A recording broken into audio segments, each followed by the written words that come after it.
Você já parou para pensar que a Bíblia, esse livro tão antigo, pode conter a explicação sobre o mundo, o mal, o sentido da vida e até o seu futuro? Já tentou ler e parou em Gênesis? Já ouviu falar de Davi, Moisés, Apocalipse, mas nunca entendeu como tudo se conecta?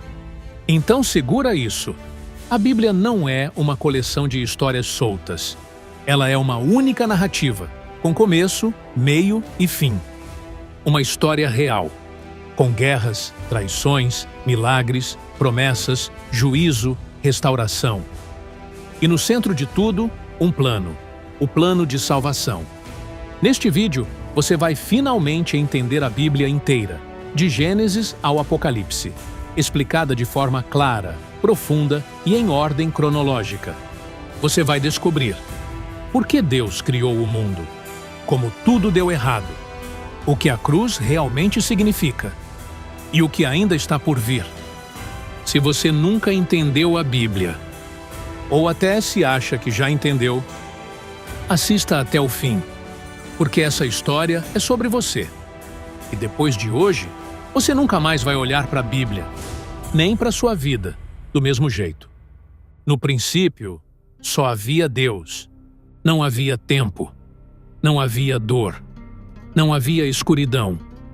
Apenas um Deus eterno, perfeito e cheio de amor. E então, Deus falou: haja luz. E a luz brilhou. Com sua voz, ele criou tudo o que existe: os céus, a terra, os oceanos, as estrelas, os animais. E por fim, o ápice da criação, o ser humano. Adão e Eva foram criados à imagem de Deus, com liberdade, propósito e intimidade com o Criador. Eles andavam com Deus.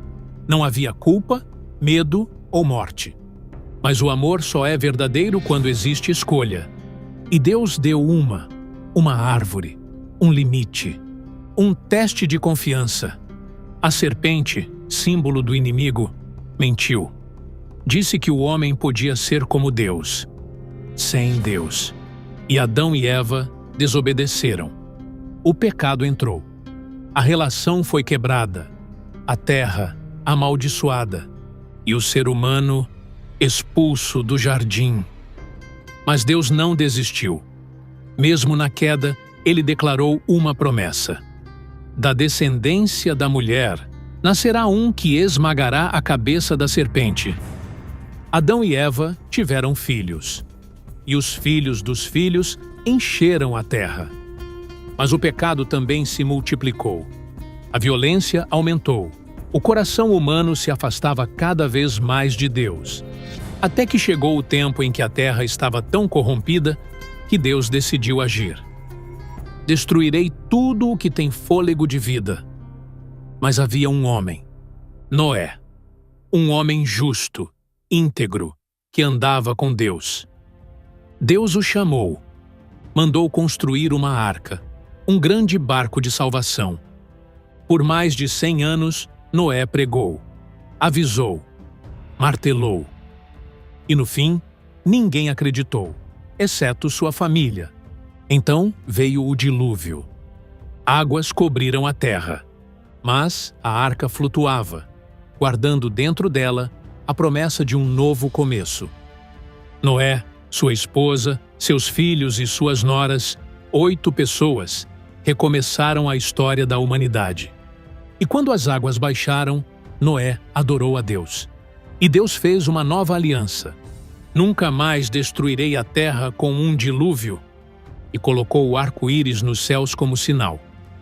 A mensagem era clara. Deus julga o pecado, mas sempre oferece uma porta de escape. A arca era mais do que madeira, era um símbolo profético. Assim como houve um único caminho para escapar do juízo, também há hoje um só caminho: Jesus Cristo. Os filhos de Noé encheram a terra. Sem, Cã e Jafé deram origem a povos e nações. A humanidade voltou a se multiplicar. Mas com o tempo, voltou também a se rebelar. Em vez de buscar a Deus, os homens tentaram subir aos céus por conta própria. construíram uma torre, a Torre de Babel, um símbolo de orgulho e independência. Então Deus confundiu as línguas, e os povos foram espalhados. Mas mesmo em meio à confusão, Deus já tinha um plano.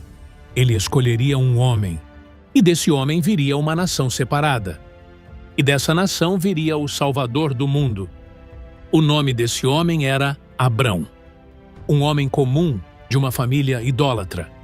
Mas Deus o chamou e disse: sai da tua terra, da tua parentela, e vai para a terra que eu te mostrarei. Farei de ti uma grande nação. Em ti serão benditas todas as famílias da terra. Abrão obedeceu, e essa obediência mudou a história. Deus fez uma aliança com ele. Prometeu um filho, mesmo com ele e sua esposa sendo idosos. Mas, antes que a promessa se cumprisse, Abraão teve um filho com uma serva egípcia chamada Agar. O nome do menino era Ismael. Esse filho também se tornaria pai de uma grande nação, e a sua história se entrelaça com o destino de povos inteiros até hoje. Mas essa parte da história você pode conferir em outro vídeo aqui no canal. Alguns anos depois, veio o filho da promessa, Isaque.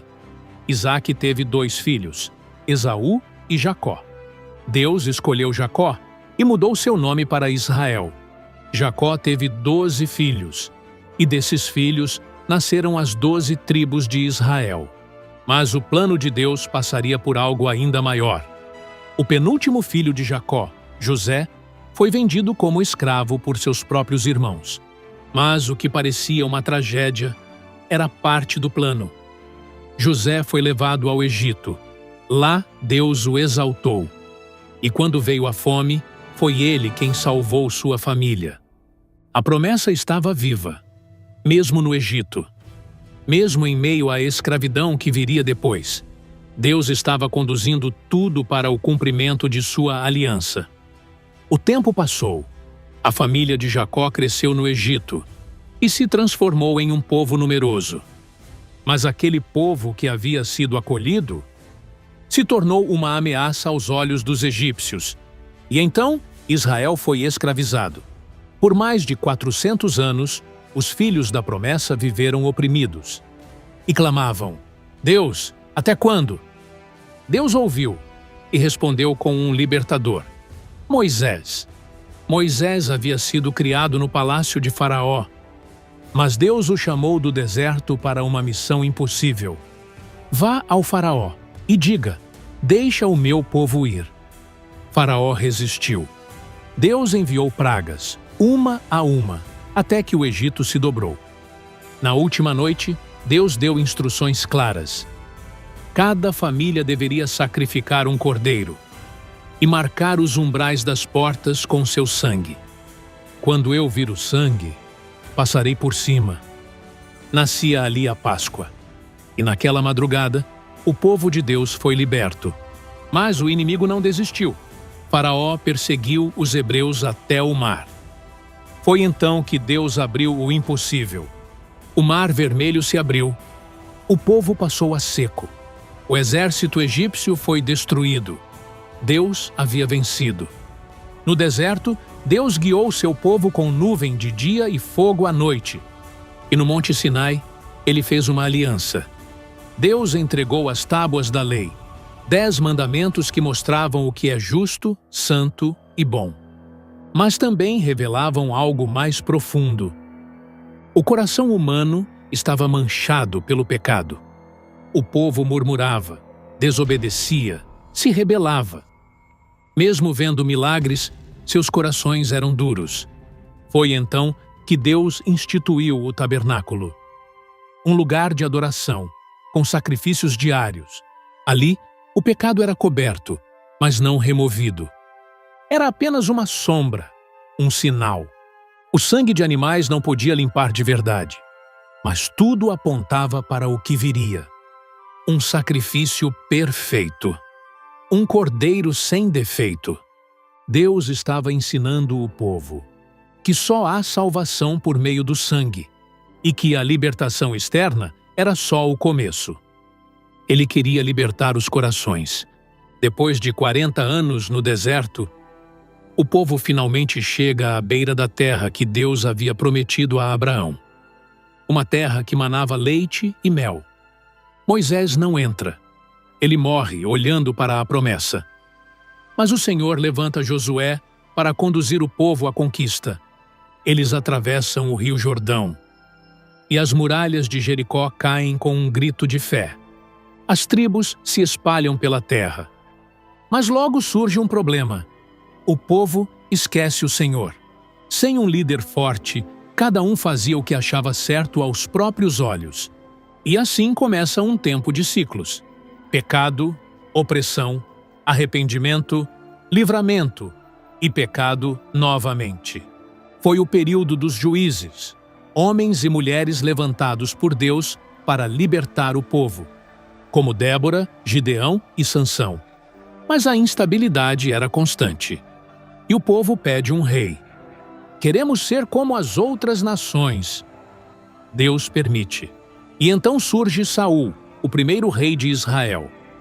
Alto, forte, mas desobediente.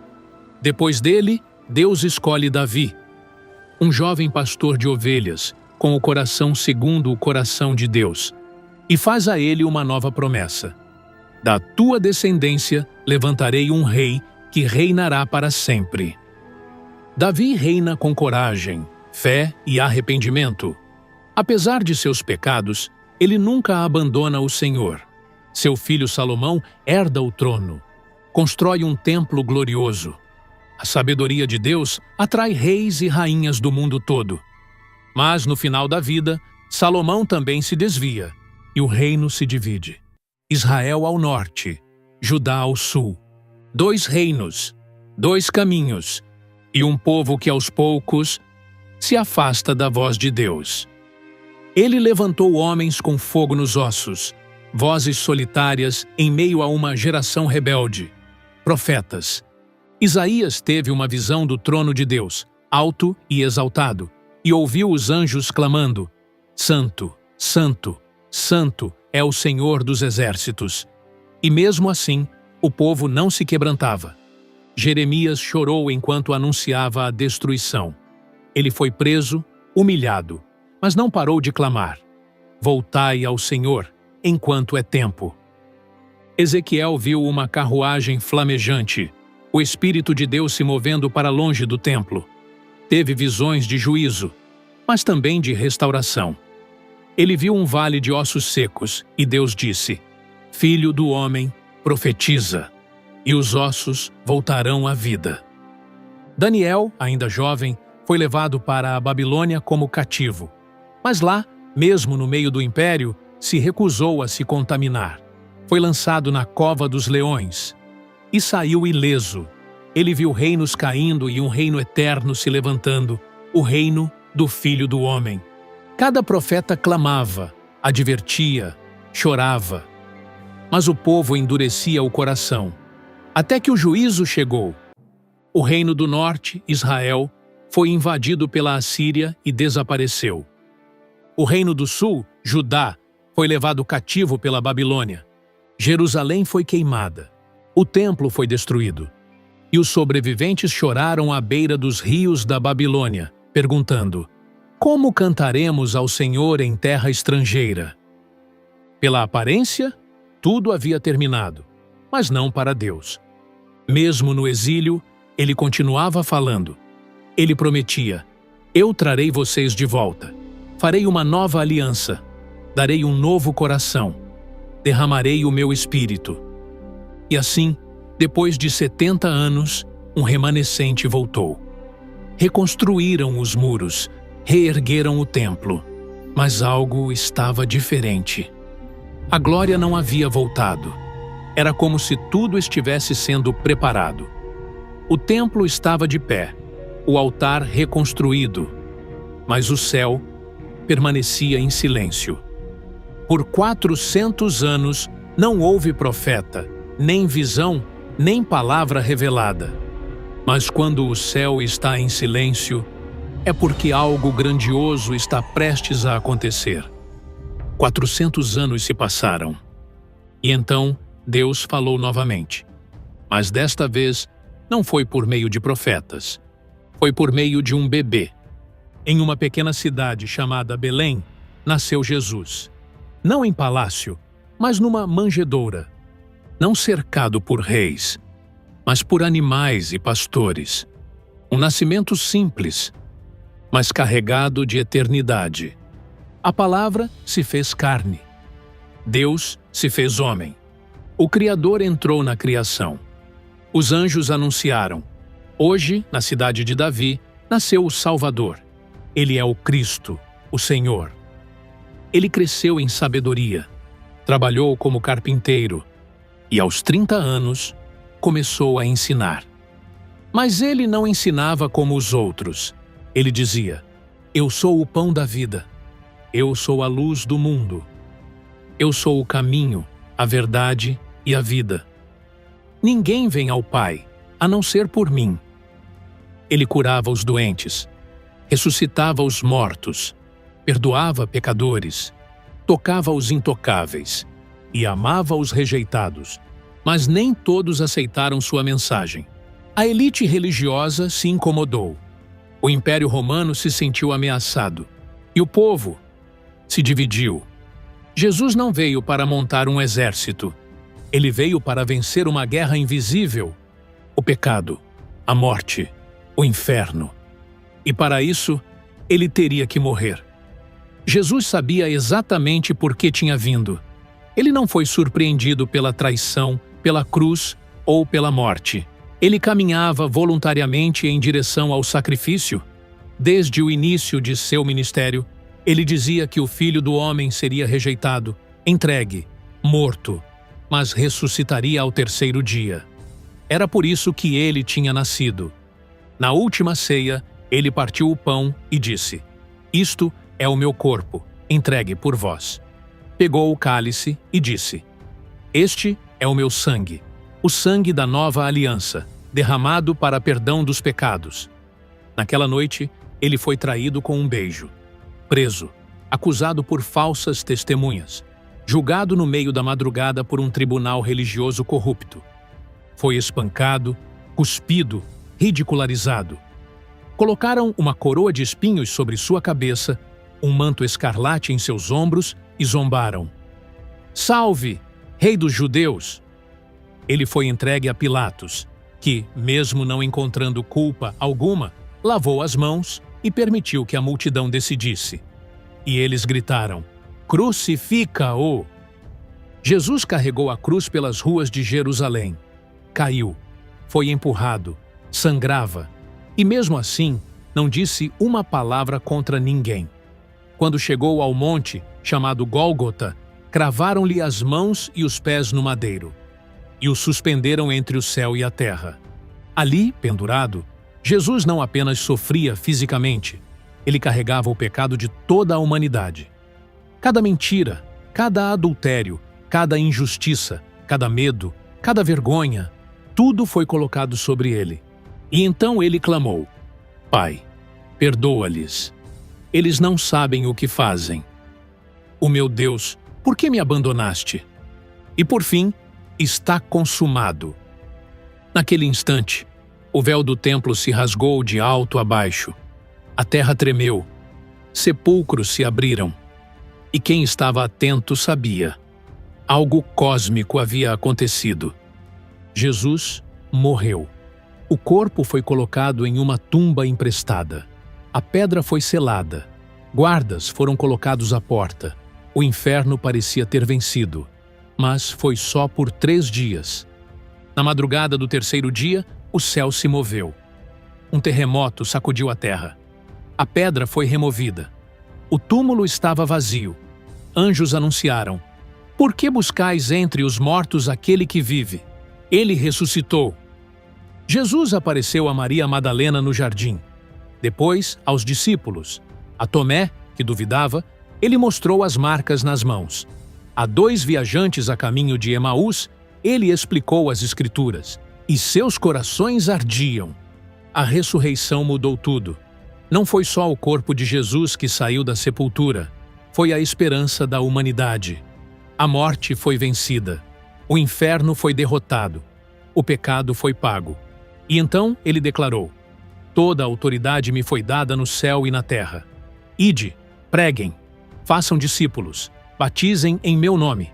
E lembrem-se, eu estarei com vocês todos os dias, até o fim. A cruz não foi fracasso. A cruz foi o centro do plano eterno. E o túmulo vazio é a maior prova de que a salvação é real. Jesus havia vencido a morte, mas ainda não havia terminado sua missão. Durante 40 dias após a ressurreição, ele apareceu a seus discípulos, ensinando sobre o reino de Deus. E antes de subir aos céus, ele fez uma promessa: ficai em Jerusalém até que do alto sejais revestidos de poder. Então, diante dos olhos dos discípulos, ele foi elevado às alturas. Poucos dias depois, no dia de Pentecostes, a promessa se cumpriu.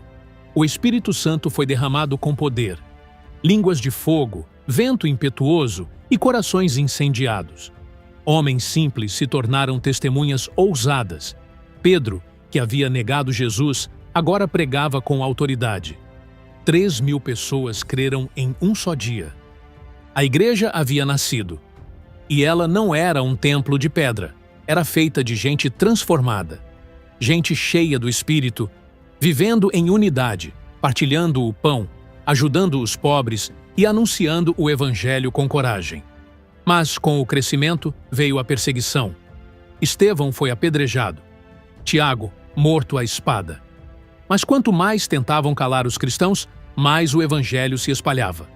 E então surge um personagem improvável: Saulo de Tarso, um perseguidor implacável da igreja. Mas no caminho para Damasco, ele é derrubado por uma luz. Ouve a voz de Jesus. E ali, o perseguidor se torna apóstolo. Paulo, o maior missionário da história.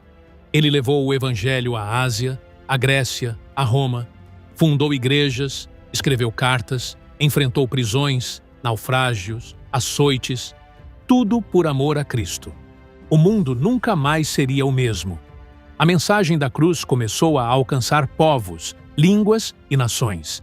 E essa mensagem chegou até nós, porque 2000 anos depois, a mesma chama ainda arde, o mesmo Espírito ainda habita, a mesma salvação ainda está disponível.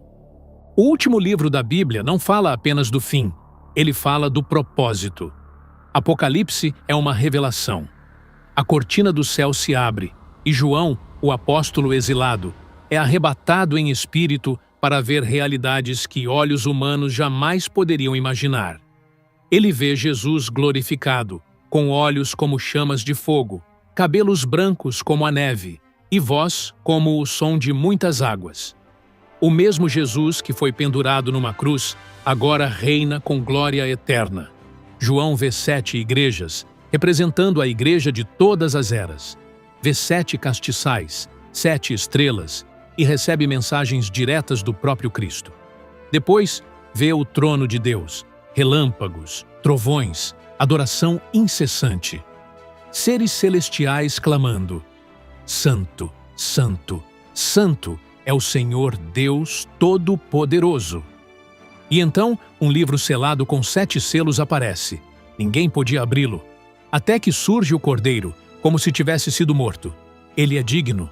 E ao abrir os selos, os juízos começam. Os 4 cavaleiros do Apocalipse saem: o da conquista, da guerra, da fome e da morte. A terra treme. O céu se agita. Uma batalha espiritual é revelada. Há anjos e demônios, trombetas, taças de ira, terremotos, estrelas que caem e multidões clamando por justiça. A besta se levanta. O falso profeta engana as nações. O dragão, figura do próprio Satanás, é lançado contra a mulher, símbolo do povo de Deus. Mas em meio a tudo isso, há um povo fiel. Aqueles que não se curvaram à imagem da besta, nem negaram o nome de Jesus. Eles são perseguidos, mas vencem, porque não amaram a própria vida mais do que amavam a verdade. E então, os céus se abrem. Um cavalo branco surge, e sobre ele está aquele que é fiel e verdadeiro. Seus olhos são fogo. Em sua coxa está escrito: Rei dos reis e Senhor dos senhores. Ele vem para julgar e guerrear com justiça. O exército celestial o segue. A besta é derrotada. O diabo é lançado no lago de fogo. E o último inimigo a ser vencido é a morte. Depois do juízo final, João vê a maior de todas as visões, a Nova Jerusalém. Um novo céu e uma nova terra. A cidade santa descendo do céu como uma noiva enfeitada para o seu noivo. E uma voz diz: Eis que o tabernáculo de Deus está com os homens. Ele habitará com eles. Eles serão o seu povo. E Deus enxugará de seus olhos toda lágrima. A morte já não existirá. Nem dor, nem luto, nem clamor. Porque tudo o que era velho passou. A árvore da vida reaparece. O rio da vida corre do trono. Os redimidos reinam com Cristo para sempre. E a história que começou com a separação termina com união eterna. Não haverá mais escuridão. O próprio Deus será a luz, e os seus servos o servirão face a face. Essa é a esperança dos salvos. Essa é a promessa final. Essa é a vitória de Cristo. E ao terminar sua visão, João ouve a última promessa: Eis que venho sem demora. E a resposta que ecoa dos céus é: Vem, Senhor Jesus. Você acabou de ouvir a história que explica tudo, do Gênesis ao Apocalipse, do pecado à redenção, da cruz até a eternidade. A Bíblia não é um livro religioso, é uma carta de amor. E o nome no final é o seu. Jesus morreu a sua morte para que você viva a vida dele. E hoje, essa história pode se tornar a sua. Mas isso é só o começo. Aqui no canal, você pode ir mais fundo. Tem um vídeo completo sobre Gênesis, outro sobre a divisão dos reinos de Israel. Tem as profecias de Isaías, os milagres de Elias e Eliseu, a jornada radical do apóstolo Paulo e o mistério revelado no Apocalipse. Clica aqui, escolhe um tema e continua com a gente. Porque quando você entende a Bíblia, você entende a vida e nada mais será igual.